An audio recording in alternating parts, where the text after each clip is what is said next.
अस्सलामुअलैकुम दोस्तों, कैसे हो? उम्मीद है कि सब खैरियत से होंगे। अल्लाह आप लोगों को ऐसे ही खुश रखे। चलिए आज के किस्से की तरफ बढ़ते हैं। आज का किस्सा इन नज़ारों की तरह ही खूबसूरत और बहुत प्यारा है। किस्सा ये है कि एक शख्स ने एक बहुत ही नेक और परहेजगार औरत से शादी कर ली और वो औरत नमाजी तहज्जुद गुजार थी और दोनों बहुत हंसी खुशी रहते थे। एक मर्तबा ऐसा हुआ कि उस आदमी को रोज़ी रोटी कमाने के लिए कुछ दिनों के लिए शहर से बाहर जाना पड़ा। तो वो परेशान था कि अपनी बीवी को कहाँ छोड़े। तो उसने तमाम रिश्तेदारों पर नज़र दौड़ाई कि कहाँ पर छोड़े, तो उसको कोई ऐसा भरोसे वाला नज़र नहीं आया। लेकिन उसका एक सगा भाई था। उसने सोचा कि मेरा सगा भाई है, ये भरोसे के लायक है। तो उसने अपनी बीवी को अपने भाई के यहाँ पर छोड़ दिया। लेकिन वो आप सल्लल्लाहु अलैहि वसल्लम की वो हदीस भूल गया कि देवर तो मौत है, यानी देवर तो सबसे ज़्यादा भाभी के लिए ख़तरनाक होता है। बहरहाल उसने वहाँ छोड़ा और सफ़र पर चला गया। वहाँ पर सफ़र में कुछ वक्त ज़्यादा लग गया तो यहाँ पर भाई के ऊपर शहवत गालिब आई और उसने अपनी भाभी के ऊपर गंदी निगाह डाली और उसको गलत काम के लिए उकसाने लगा। तो ये जो खातून थी ये तो बहुत अल्लाह वाली थी, बहुत तहज्जुद गुजार नमाजी थी। इसने सख्ती से मना किया और उसको अपने देवर को गुस्से में कहा कि तुमको शर्म आनी चाहिए कि तुम्हारे बड़े भाई ने इतने भरोसे के साथ मुझे यहाँ पर छोड़ा है और तुम मुझ पर गंदी निगाह डालते हो। तो उस भाई के ऊपर शहवत इतनी गालिब आ गई थी, उसने कहा कि तुम सीधे से मान जाओ वरना तुम पर मैं ज़बरदस्ती करूँगा। लेकिन वो औरत लड़ती रही। आखिरकार उसने अपने देवर को करीब नहीं आने दिया और गलत काम होने से खुद को भी रोका और उसको भी रोका। लेकिन वो भाई इतना सख्त गुस्से में था कि जैसे ही वो बड़ा भाई सफ़र से वापस आया तो उसने अपने भाभी के ऊपर इल्ज़ाम लगा दिया। कहने लगा कि भाई ये तुम्हारी बीवी मुझे गलत काम के लिए उकसा रही थी लेकिन मैंने मना कर दिया। भाई को बड़ा गुस्सा आया। उसने अपने छोटे भाई के ऊपर भरोसा करते हुए बीवी के ऊपर भरोसा नहीं किया, छोटे भाई पर भरोसा किया और उसी वक्त ऑन द स्पॉट अपनी नेक बीवी को तलाक दे दी। फिर हुआ ये कि वो औरत एक अनजान रास्ते पर, एक अनजान सफ़र पर निकल पड़ी। उसकी मुलाकात एक आबिद, एक इबादत गुजार बंदे से हुई। उसने अपनी सारी रुदाद उसको सुना दी और फिर उस आबिद को उस औरत पर रहम आया। उसने उस औरत को अपने घर में जगह दी और अपने नौकर को उसके निगरानी पर मामूर किया। फिर एक दिन आबिद किसी काम से बाहर गया तो उस नौकर की निगाह उसके ऊपर गंदी पड़ी और वो उस औरत को उकसाने लगा। औरत ने साफ मना किया, कहा कि तुम ये नहीं कर सकते, मैं अल्लाह से डरने वाली खातून हूँ, मैं अल्लाह से डरने वाली औरत हूँ, मुझे आखिरत का कब्र का डर है। लेकिन वो नौकर पर शहवत इतनी गालिब थी कि वो उसको ज़बरदस्ती करने लगा। लेकिन वो औरत अपने इरादे पर अटल रही। वो नौकर को बहुत गुस्सा आया। उसने गुस्से में क्या किया कि उस आबिद के बेटे को कत्ल कर दिया। और जब आबिद बाहर से वापस आया तो उसने कहा कि इस औरत ने तुम्हारे बेटे को कत्ल कर दिया। हालांकि आबिद समझ गया था, लेकिन चूंकि उसके पास कोई सबूत नहीं था इसलिए उसने सब्र किया और उस खातून से कहा कि ये 2 दीनार लो और तुम मेरा घर खाली कर दो, तुम यहाँ से चली जाओ। फिर हुआ ये कि उस आबिद ने उस औरत को 2 दीनार दिए और कहा कि तुम मेरा घर खाली कर दो, तुम यहाँ से चली जाओ। वो औरत ने 2 दीनार लिए और वो फिर अपने एक सफ़र पर निकल पड़ी। जब वो गुजरी एक शहर से तो उसने देखा कि एक भीड़ एक शख्स को मार रही है। तो उसने लोगों से पूछा कि क्या माजरा है, ये क्या मसला है। तो उसने कहा कि ये सब कर्जदार है और उसने कर्ज अदा नहीं किया है इसलिए उसको मार रहे हैं। तो उस औरत ने पूछा कि कितना कर्ज है उसके ऊपर। तो लोगों ने कहा कि 2 दीनार। अब उस वक्त तो 2 दीनार की बहुत कीमत होती थी। तो उस औरत ने 2 दीनार दे दिए कर्जदारों को और कहा कि इसको छोड़ दो। उस आदमी को जो आज़ाद कराया था वो आज़ाद हुआ था। उस आदमी ने इस खातून का एहसान माना और उससे पूछा कि तुम कौन हो, कहाँ से आई हो। तो वो कहने लगी कि सारी दास्तान उसने सुना दी कि मेरे साथ ऐसा ऐसा हुआ। उस आदमी ने कहा कि एक काम करते हैं, हम साथ मिलकर काम करते हैं और जो भी नफ़ा होगा हम आधा आधा तकसीम कर लेंगे। अब औरत चूंकि बेसहारा थी तो उसने मान लिया, कहा कि ठीक है। फिर दोनों ने कारोबार शुरू किया। कारोबार के सिलसिले में एक मर्तबा उनको समंदर के पार जाना था, तो वो कश्ती में बैठे और कश्ती में निकले। कश्ती में और भी लोग, बहुत सारे लोग थे। सफर चल रहा था, लेकिन ये आदमी तो था बेईमान। वो कश्ती के मालिक के पास गया, यानी कप्तान के पास गया और कहने लगा उस औरत की तरफ इशारा करके कि वो औरत मेरी बांदी है, मेरी लौंडी है और मैं उसको बेचना चाहता हूँ। तो कहा कि कितने में? तो उसने कहा कि इतनी इतनी कीमत में। और कप्तान के मालिक ने उसको पैसे अदा कर दिए।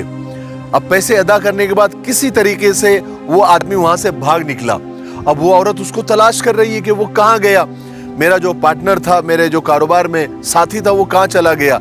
लोगों ने कहा कि वो आपको बेचकर चला गया। बहरहाल कप्तान के मालिक ने उससे ज़बरदस्ती करनी चाहिए।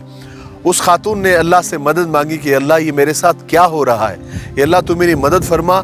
मैं आखिरत से डरती हूँ, कब्र से डरती हूँ और मैं तुझसे डरती हूँ, ये अल्लाह इन शैतानों से मेरी हिफाजत फरमा। ये खातून जब अल्लाह से दुआ कर रही थी तो अल्लाह तबारक व तआला ने मदद की और थोड़ी ही देर में कश्ती भंवर में आ गई और कश्ती वाले सब के सब डूब गए। लेकिन अल्लाह तबारक व तआला ने इस औरत को बचाने के लिए एक तख्ते का इंतजाम कर दिया और वो औरत उस तख्ते के ऊपर बैठ गई और वो तख्ता उसे एक शहर के किनारे पर ले आया, जहां पर एक वहां का जो बादशाह था, उस शहर का जो बादशाह था, वो सैर कर रहा था, यानी समंदर के किनारे सैर कर रहा था। उसने देखा कि एक तख्ता समंदर में बहता हुआ आ रहा है और उसके ऊपर कोई बैठा हुआ है। उसने अपने गुलामों को हुक्म दिया कि जाओ उस तख्ते पर कौन है, देखो उसको लेकर आओ। जब उसको लाया गया तो देखा कि वो एक खातून है, वो एक औरत है।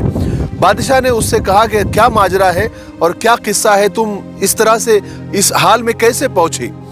तो उस औरत ने उस बादशाह को पूरा किस्सा सुनाया, उसके शौहर का, उसके देवर का, फिर उस आबिद का, उसके नौकर का, फिर उसके बाद उसका जो जिसको उसने बचाया था, फिर उसके वो बिजनेस पार्टनर का, फिर वो कश्ती का, फिर कश्ती के कप्तान का सारा वाकया उसने बादशाह को सुनाया। तो बादशाह बड़ा रहम दिल था, नेक इंसान था, क्योंकि अल्लाह ताला एक आजमाइश के बाद अच्छे लोगों से मुलाकात करा ही देते हैं। तो उस बादशाह ने उस औरत का जब ये दर्दनाक किस्सा सुना तो उसे रोना आ गया और उस पर रहम भी आया और उस बादशाह ने उस औरत की पाकबाजी और पाकदामनी देखी तो उसे निकाह का पैगाम दे दिया। उस औरत ने खुशी खुशी कबूल कर लिया। उस बादशाह ने उस औरत से निकाह कर लिया और औरत चूँकि पाकदामन थी तो अल्लाह ने जहन और अक्ल भी दी थी, तो वो बादशाह को बड़े अच्छे अच्छे मशवरे देती थी और उसके जो सल्तनत के उमूर थे उसमें वो अच्छी राय देती थी। और इस औरत की जहानत और इसके मशवरे पूरे मुल्क में मशहूर हो गए। फिर एक वक्त ऐसा आया कि बादशाह का इंतकाल हो गया।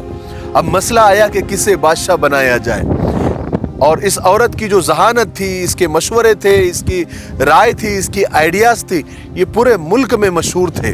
तो सब ने इत्तेफाक राय से इस औरत को उस मुल्क की मलिका बना दिया। और इस औरत ने जब बादशाहत संभाली तो एक दिन उसने कहा कि पूरे मुल्क के मर्दों को एक मैदान में जमा किया जाए। बहरहाल मलिका का हुक्म था तो उस मुल्क के सारे मर्दों को एक मैदान में जमा किया गया। तो जमा करने के बाद उसने सब मर्दों पर नज़र दौड़ाई तो सबसे पहले उसके शौहर पर नज़र पड़ी। उसने उसके शौहर को साइड में किया, फिर अपने उस शैतान देवर के ऊपर उसकी नज़र पड़ी, उसने उसको भी अलग किया। फिर उसके बाद उसकी नज़र पड़ी उस खबीस के ऊपर जिसको लोग मार रहे थे और इसने 2 दीनार देकर उसको बचाया था, उसको भी अलग किया। फिर उसके बाद उसने और तलाश किया उन मर्दों के अंदर तो उसमें वो आबिद भी नज़र आया, उस आबिद को भी अलग किया। फिर उसका नौकर भी नज़र आया, उसको भी अलग किया। फिर आगे उसने और तलाश किया तो उसमें वो जो बिजनेस पार्टनर बना था वो भी नज़र आया और कश्ती का कप्तान भी नज़र आया। उसने सारे मर्दों को अलग किया। बहरहाल उस औरत ने उन तमाम मर्दों को जो कि मुल्जिम थे सबको लाइन में खड़ा किया। सबसे पहले वो अपने शौहर से मुखातब हुई जो उसका पहला शौहर था। कहने लगी तुमने मुझ पर भरोसा नहीं किया, मियाँ बीवी का रिश्ता भरोसे और एतमाद का होता है। लेकिन इसमें तुम्हारी कोई गलती नहीं है, गलती इस देवर की है जिसने तुमसे झूठ कहा, इसलिए तुम तो आज़ाद है, तुमको कोई सज़ा नहीं है। लेकिन जो देवर है यानी तुम्हारा भाई है, जो मेरा देवर था, उसको 100 कोड़े की सज़ा दी जाएगी, क्योंकि उसने एक पाक दामन औरत पर इल्ज़ाम लगाया था। उसके बाद वो उस आबिद से मुखातब हुई और उससे कहा कि इसमें तुम्हारी भी कोई गलती नहीं है, लेकिन तुम्हारे नौकर ने तुमसे झूठ कहा, तुम्हारा नौकर ही तुम्हारे बेटे का कातिल है, इसलिए इस्लाम में कत्ल की सज़ा कत्ल है, इसलिए तुम्हारे नौकर को मैं किसास का यानी कत्ल का हुक्म देती हूँ कि उसको कत्ल की सज़ा दी जाए और फौरन उसकी गर्दन उड़ा दी जाए। उसके बाद वो उस आदमी से मुखातब हुई जिसको उसने लोगों से मार खाने से बचाया था, 2 दीनार देकर उसे आज़ाद कराया था। उस खबीस को बुलाया और कहा कि तुमने मुझे इतना बड़ा धोखा दिया कि मैंने तुमको आज़ाद किया और तुमने मुझे ही बेच दिया, इसलिए तुमको उम्र कैद की मैं सज़ा देती हूँ। और उसको फ़ौरन उम्र कैद की सज़ा दे दी। और बाकी जैसे वो जो लोग छेड़ने वाले थे, जो उसको बुरी निगाह से देखते थे, सबको उसने अलग अलग सज़ा दी। इस किस्से से जो है एक बात सीखने को मिली कि अगर हम अल्लाह पर एतमाद करते हैं और अल्लाह पर भरोसा करते हैं और तक़वे पर कायम रहते हैं, शुरू में थोड़ी तकलीफ़ें आती है, मुसीबतें आती है, आजमाइशें आती है, लेकिन अल्लाह तबारक व तआला बेहतरीन उसका बदला देते हैं। जैसे कि इस औरत ने अपनी इज्जत की, अपनी इफ़्फ़त की हिफाजत की, तो अल्लाह तबारक व तआला ने बिल्कुल मुफलिसी से और गरीबी से उठाकर उसे बादशाह यानी मलिका बना दिया। इसलिए मेरे भाइयों बहनों और दोस्तों, अपने तक़वे पर कायम रहे, अपनी नेकी पर कायम रहे और जो आजमाइशें और जो मुसीबतें, जो परेशानियां अल्लाह की तरफ से आएँ, उसको थोड़ा बर्दाश्त करते रहे। अल्लाह तबारक व तआला सब कुछ देख रहे हैं और ये फरिश्ते यहाँ बैठे हैं, वो सब कुछ लिख रहे हैं। अल्लाह तबारक व तआला इसका बदला दुनिया में भी देते हैं और आखिरत में भी देते हैं।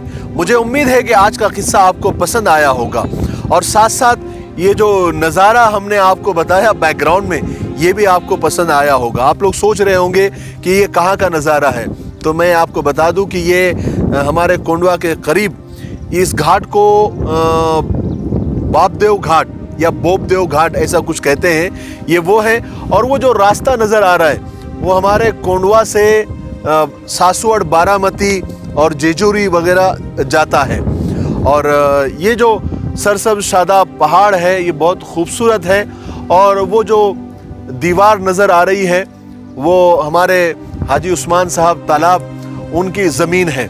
उसके अलावा आप यहाँ इस तरफ देखें, ये पानी की एक झील है और ये जो शहर आपको नज़र आ रहा है ये हमारा कोंडवा है, हमारा पूना है। और यहाँ से इस पहाड़ के ऊपर से ये बहुत ही खूबसूरत नज़र आता है। हम फजर की नमाज़ पढ़ते ही इस पहाड़ पर हम लोग आ गए थे, चाय वगैरह हमने साथ में लाई, यहीं पर चाय पी। तो ठीक है, मेरे लिए, पूरी उम्मत के लिए और पूरी इंसानियत के लिए खैर की दुआ करते रहे। और हमारे जो एक बात मैं भूल गया, हमारे जो कैमरामैन है यासिर भाई, ये हमारे फुफेरे भाई है जो सुबह सुबह फजर के बाद से ही हमारे साथ में है और पूरा हाथ में कैमरा पकड़कर उन्होंने रिकॉर्डिंग की। तो उनके लिए भी दुआ करें कि अल्लाह तबारक व तआला, उन्होंने नया कारोबार शुरू किया है तो अल्लाह ताला उनके कारोबार में खूब बरकत अता फरमाए, दिन दुगनी रात चौगनी तरक्की अता फरमाए। ठीक है, अस्सलाम वालेकुम व रहमतुल्लाहि व बरकातहू।